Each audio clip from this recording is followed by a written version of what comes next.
Mr. America is about to hit theaters. Before fans get an inside look at Tim Heidecker's campaign for district attorney, let's answer the question, how did we end up here? If we go way back to the early days of On Cinema, we find out that this story begins with blood clots. I was diagnosed with having several blood clots on my brain. I'm not going to be getting the surgery because of homeopathic medicine that is available. I do want to address my wound, or these darn bandages. As you can tell, I did have the surgery. I got on herbal supplements, which are doing the trick for sure. I've had this sort of tingling numbness in my hands. The whole foot's sort of numb. Tim's insistence on seeking out alternative types of medicine would lead him to forge a new relationship that would change his life and On Cinema forever. I'm here with my acupuncturist, Dr. San.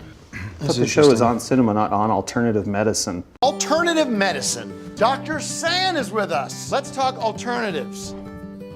He's putting pins in me like I'm a voodoo doll. Wow. And I'll throw in a couple of dirty acupuncture needles, of which obviously there are several in the studio today.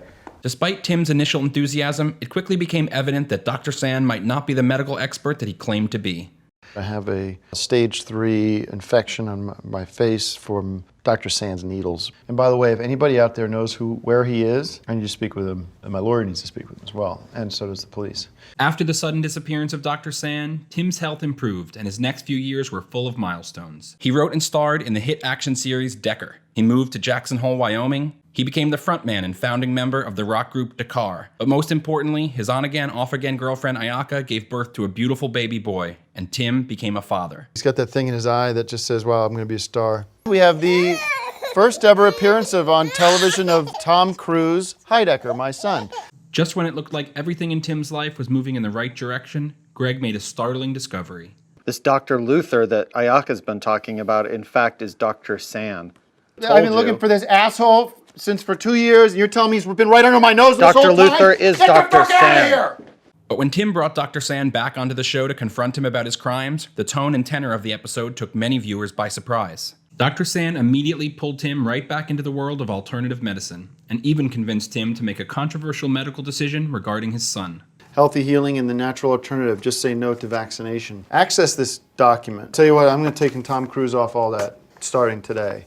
Dr. San's going to be staying with us for the next couple weeks and try to get Tom Cruise up to 100%. Shortly after placing TCH under the care of Dr. San, his condition got worse. The bad news is there's been a family emergency with little Tom Cruise Heidecker, his son. Today we're going to be talking about my son, Tom Cruise Heidecker, who passed away over the weekend. Farewell, Tom Cruise. I miss you, son. You ain't coming back. Even though his son died under the care of Dr. San, Tim was once again quick to forgive him and ignore what many people felt were red flags about his qualifications as a medical professional. When On Cinema returned for season 8, Dr. San had introduced a new drug into Tim's life. Dr. San turned me on to this amazing nutritional vape technology. So I'm addicted to this. After hitting rock bottom, Tim discovered some hard truths about the vape system he'd been using. I went to the clinic and had my blood tested. High levels of speed, synthetic marijuana, synthetic cocaine. Despite his close call, Tim finds himself back on a modified version of the drug only a few weeks later. Tim's relapse resulted in yet another brush with death when he fell asleep while vaping and subsequently burned down the Victorville Film Archive. Several flaming VHS tapes landed on Tim's face, leaving him badly burned. The damage done to Tim's hand in the fire leaves him unable to hold or play a bass guitar. As a result, his rock band Dakar becomes the EDM group DKR. If you're interested in the music of Dakar, check out coming up in, I think it's about 3 weeks, we'll put the schedule up for the Electric Sun Desert Music Festival. As DKR's big festival was approaching, Tim and Dr. San made an announcement that would ultimately prove fatal. Me and the good Dr. San and I have developed this very special blend, TCH vape system, in honor of my dearly departed. We're going to be giving away as much as we can. Local EDM fans flocked to the desert in hopes of experiencing a night they would never forget. Unfortunately, that's exactly what happened. We received word that Tim Heidecker is in jail. I'm sure anyone who watches the news saw that 18 teenagers, young people, died as a result of a vaping product that he was handing out, and he is in jail along with his accomplice, Dr. Luther San.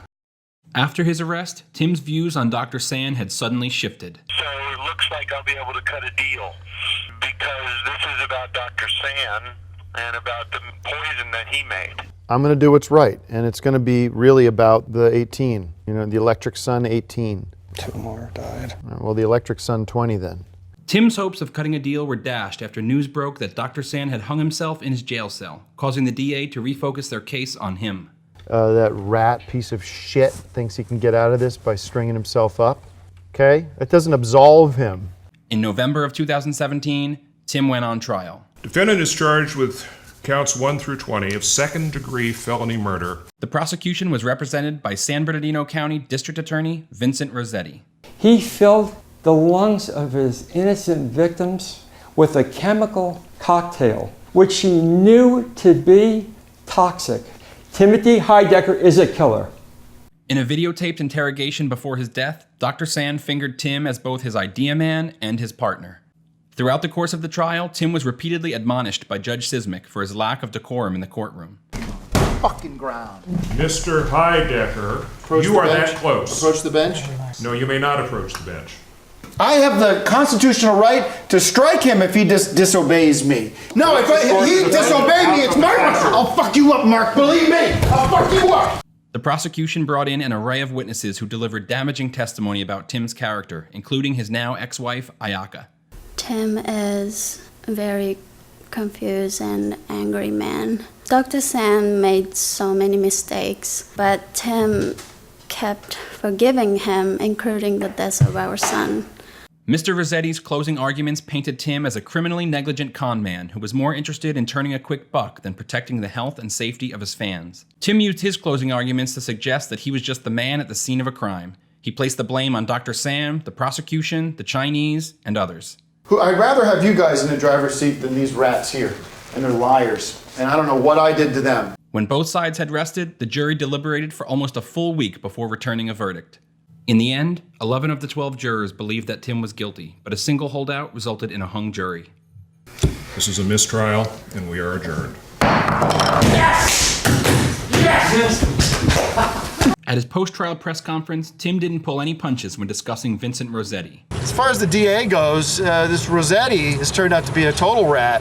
He's a loser, he's flat, he's a rat. And I don't know how you find these people, if you elect them or not, but if you have elected them, who knows, maybe he'll have some competition next time. A few months later, Tim announced that he was starting a charitable organization named after Chris Delgado, one of the Electric Sun victims. But shortly after founding the organization, his relationship with the Delgado family had soured. I don't know who got to them. I suspect it was probably the rat, Rossetti the rat. Now they've turned the tables on me, and basically they're seizing as much as they can. The hard-earned money that you guys were spending is now coming out of where it was supposed to go into the show and right into the fucking Delgado's bank account or their fund. Tim Heidecker's movie review show. We can't use the branding of the show anymore. Halfway through season 10, a compromise was struck in an attempt to save the On Cinema franchise. Although Tim was optimistic about being given a chance to save the show, the Delgados began to make changes that he hadn't envisioned. And how about any popcorn classics? Well- Do you have any popcorn classics you can recommend? I've got 4 of them here actually today. I'm your announcer, Tim Heidecker, and with me as always is the film guru himself, the expert of all things cinema, Mr.